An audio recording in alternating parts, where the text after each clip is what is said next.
How's it going, everybody? So in the last video, if you remember, I said that I was going out to get a brand new car for the channel, which is exactly what I've done. So today is new car day, and let's go check out exactly what we've got. I've got it right behind me. Let's go take a look around.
We've got a 2012 Vauxhall Corsa VXR. This is a 1.6 litre turbo, and this particular car is a blue edition, not just by the colour, it's actually printed on the V5, which I didn't realise they made, but they do.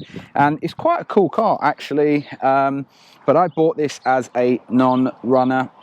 It's been abandoned for the last 12, nearly 18 months, and it hasn't been driven. It hasn't been driven because the engine doesn't work. So we'll start there, we'll lift the bonnet, and if I can unlock the car, under here, and I'll get the bonnet lifted. So what we've got is a 1.6 litre turbocharged engine, a little K03 charger that's down here that hooks in. It's been fitted by the looks of it with an aftermarket Ram air filter, and yeah, I mean, they're renowned for piston 4 going. This particular one hasn't had a blow on piston 4. It's actually blown on piston 3. It sent the con rod through the back and the front of the block, and it's also taken the oil pan with it. So when we get to stripping the engine out, I can show you that. However, I thought I'd show you guys a good look around the car first and everything else that needs doing. There's a side of the engine. I don't know if the gearbox runs. Gearbox is just down this side under the battery. I don't know if that works properly, so we'll find out, but at bare minimum that's going to need some new gearbox oil and a new clutch, because at 89,000 miles on the clock, my guess is it probably hasn't had one. Right, let's take a look at the front end and any damage. On the front bumper, we've got a bit of damage there. That's okay, that can be a plastic weld to repair, and then it's probably going to want a respray. There's quite a lot of spatter and stone chips. There's a little bit of a scuff underneath. And it looks as though it's probably been off once or twice in its lifetime. That's okay. All 4 wheels are going to need refurbishing.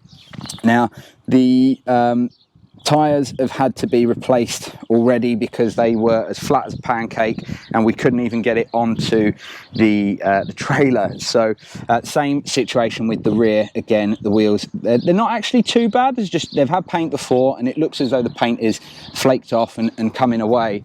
Some scuffs on the rear corner, again, a few bits to be expected. The infamous triangle exhaust and the rear diffuser just needs to be reseated in there as well. If we come around to the driver's side rear, we can see a real nasty section here where it's bubbled, and I'm guessing has just sat with mud and water under there, and that's what's worked its way out. Either that or a bit of rubbing from the back, but something has done that. Let's go take a little look inside, and the really desirable Recaro interior. A lot of people are taking these out and putting them in the BMW 1 Series. I hear they fit straight in, but this again has got a little bit of wear, but nothing too extreme, although the interior itself, it stinks. The steering wheel could really probably do, either that's faded, no, that's just dirt, that'll come up, that's awesome, but that could do with being sorted as well. It didn't have a radio when I collected it, and I had a radio, so I fitted that already. Now the radio and the top unit here, they're coded together, so I've had to replace both. I do still have the original top piece, but not, the car didn't come with the radio. So that's just something I've done already, as have I also replaced the bonnet, because the one that came on the car was, well, it looked like somebody had tried sanding it down to paint it with a garden rake. It was horrific. The seats, do they work? Well, they do, but it looks as though the seat trim has come away, so maybe that's just going to be a case of retucking that back in or gluing it, I don't know. Back seats look okay. There's still a bottle of fizzy drink, I won't say what it is for obvious reasons. And if we go round to the passenger side, something I found really interesting. Now, I don't know who Jess is, but I guess, looking at that, that used to be your seat, Jess. And, yeah, not really my style. But hey, if Jess is out there and Jess is watching, drop us a comment, Jess. It's now no longer your seat, so we're going to have to take that off at some point.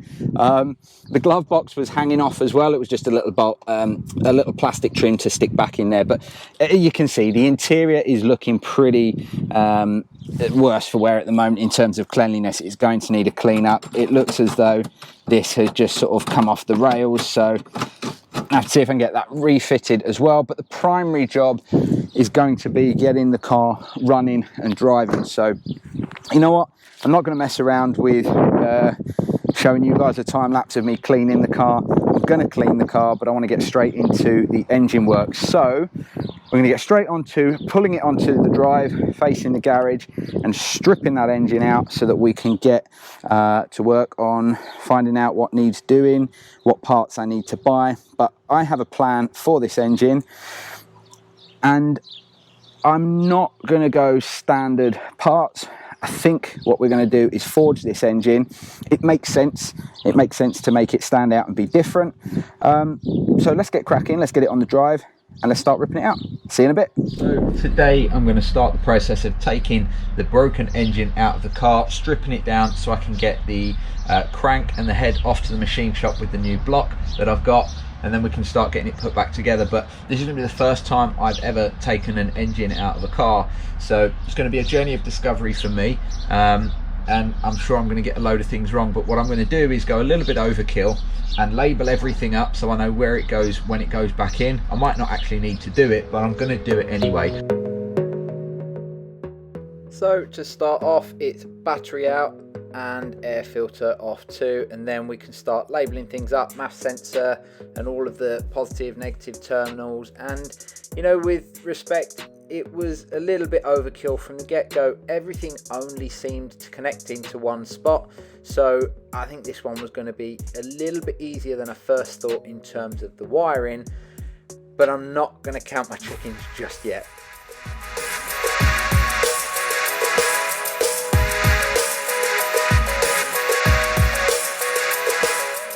Once the wiring was done, it was just a case of disconnecting the brake setup from the suspension arm and a little bit of finagling to pull the drive shaft out.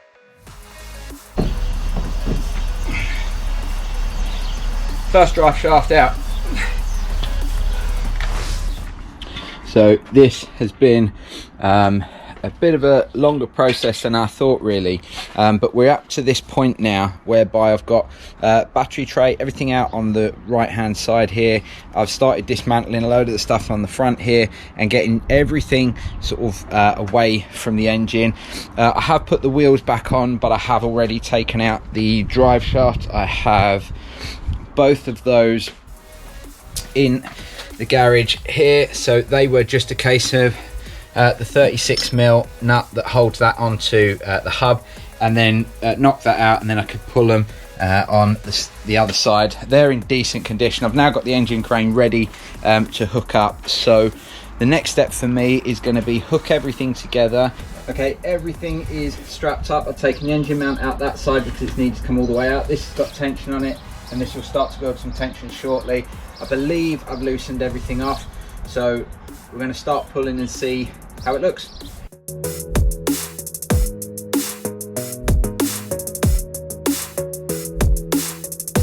So it turns out trying to get the engine out with the front end still attached is actually really difficult. So I've taken the entire front end off. As you can see, that's now in the garage as well, which just leaves me the connector here for the slave cylinder, and at the back there's a connector for the cap, which are simple to take off. So I'll take them off, and then I should be able to pull the engine back out.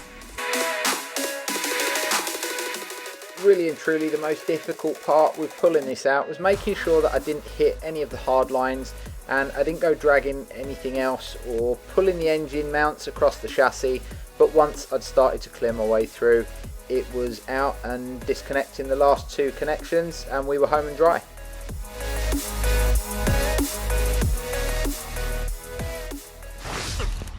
So now that we're out, I'll show you a look inside. We've got everything disconnected. I had to disconnect from here because these are rusted through. I'm gonna have to figure out how to disconnect those at a later stage. But now, yeah, we're through. Everything is clear. Front end off, front bumper, front slam panel with rads and intercooler and everything. But that is it, engine out of the car. So next up is going to be a huge cleanup process for me. So I'm going to start clearing up now, getting things tidy so I can actually get the engine in the garage, and then I can start stripping it down, gearbox off, get it connected up to the stand, and then start taking it to pieces. So see how we get on. So now the engine is out and on the crane. We've still got everything attached. I need to start stripping it apart. So the gearbox has to come off first, so that then the engine can be connected to the stand, and then we can start stripping everything else off of it.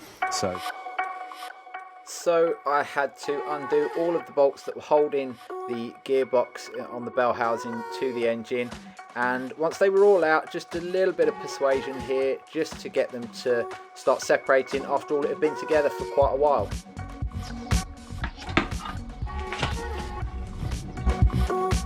Up next was undoing all of the bolts that hold the pressure plate and the clutch to the flywheel.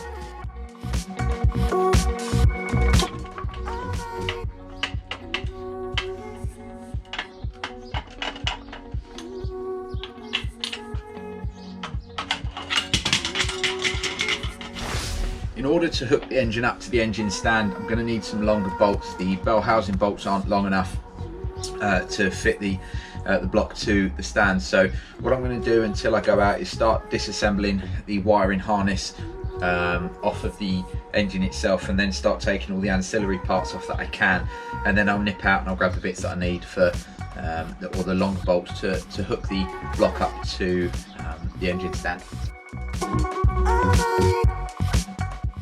Considering I didn't have a workshop manual to work from here, I found the easiest thing to do was to just undo everything that undid and take it all apart, and then kind of go from there. It was just really on the fly, but it seemed to work well, and the only thing that held me up was the exhaust manifold, and once it was off I realised what I'd done wrong, and it was only very simple anyway.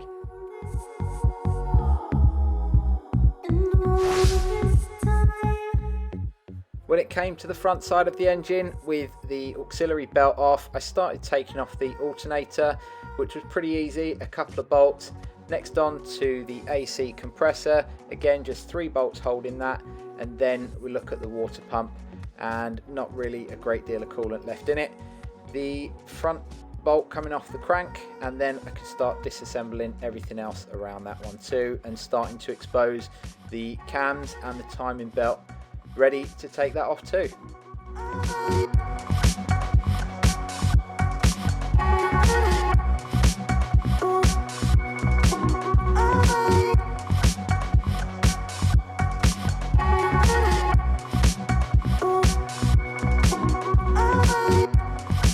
So what I wanted to do at this point was we've continued with the strip down. I've now taken off the intake manifold, but what I wanted to show you was having a little look inside. We can see that the valve stems are actually all straight on the inside. We don't doesn't necessarily mean they're all going to be okay.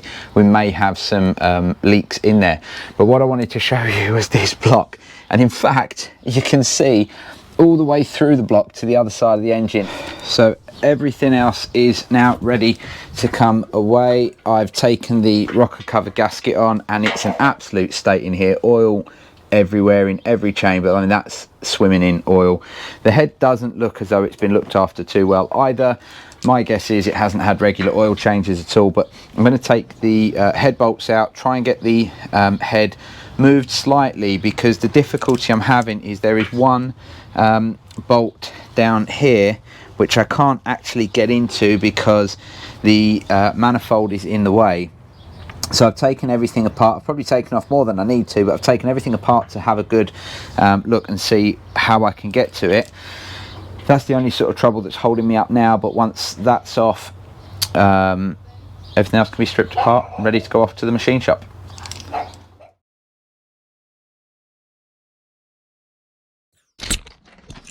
All right, so with the head off, and take a look at the pistons. Piston number 2, is that number 2? Yeah, piston number 2 is actually no, piston 3, sorry, is cracked. So piston 1, I mean, quite heavily carbon, but okay. Piston 2, all right. Piston 3, you can see that crack in the top of it there, and that's where it's seized. And piston 4, well, again, a lot of carbon build up, but you know, as we come down, you can see this big old hole in the block. I reckon piston 3 is stuck. Piston 4, well, you know, is the normal culprit. I don't suppose that was too far behind, but ultimately, at least we're down to the block now, so I can tip it over, get the oil pan off, strip the old oil filter housing off, and then yeah, we're there, we're done, we're ready to go. It looks like somebody's painted this block black, actually. I know they are black, but it looks like someone's gone over it with more paint as well. Well, it is absolutely roasting outside, but everything is now apart. I've taken it all into the back garden. I've got the crank out, and there doesn't seem to be any sort of nasty scores or anything as of yet, but you know, I'm not a machine shop, I don't really know what I'm looking at. So I'm going to take that in. I managed to get all of the pistons out and the broken con rod as well, and I've got them all in number, so 1, 2, 3 and 4. And to be completely honest, the others look okay, just heavily carbon. In fact, actually no, piston 4 was on its way out. If you look at that, you can see some real degrading of the piston there. So piston number 4 was clearly not far behind. Piston 3 just decided it didn't want to be a piston anymore. Piston 2, by the looks of things on the surface, okay, a little bit of, man, that's just oil. Seems okay. Piston 1 looks okay, again, just quite a lot of carbon. The oil pan is wrecked anyway because it's got a nasty hole in it, and the little baffle tray too. The block is ready for the skip because that's also damaged. There's just going to be a couple of bits I can salvage off it, bolts and stuff to go on the new one. So whilst I need to have a good clear up here, now I can get everything cleaned up, put back together. Oh, and the head I've got here, I've left the cams in for the moment, but I'll get everything cleaned up now, ready to go, and off to the machine shop first thing in the morning. So now my job is to clean up and enjoy a little bit of sun. So the engine's now ready to go off to the engine machine shop. I've got the head, which is in nasty order. I have removed the cams. I've also taken out the lifters, the springs, the valves. They're going to get cleaned up. I've got the block. I've put the crank in it just lightly, just so that that can all be in one piece. I've got the pistons and the bearings so that I can have tolerances on everything checked. So that's that done and ready to go. I just need to lock up, get myself underway. Now that I have locked the house, I'm underway. I'm ready to go and drop the engine off to the engine shop. I thought I'd tell you and share with you exactly what my plans are for the engine. So instead of a standard rebuild, what I'm going to do is have the block bored out to 79.5 millimeters to accept oversized pistons. I'm going to have the head skimmed and cleaned, and I'm going to relap the valves and make sure that they're okay, but I'm going to fully forge the engine. Now I've bought a fully forged engine rebuild kit from Nevlock Performance in Coventry, and I will post a link somewhere on the screen, or a picture somewhere on the screen of the advert, which is where I found the rebuild kit. I'll also leave a link in the description to Nevlock Performance website, so you can go and take a look yourself. So effectively a fully forged engine is what we're going to build. So it's going to be a real standout engine in comparison to all the other VXRs out there. Now, that is going to be the end of today's video. Thank you so much for watching, guys. I'm really excited about this car. It's nice to have a new car on the channel. I hope you guys like it too. Drop me a comment, let me know what you think. Smash that like button, subscribe to the channel, and I will see you guys in the next video. Take care.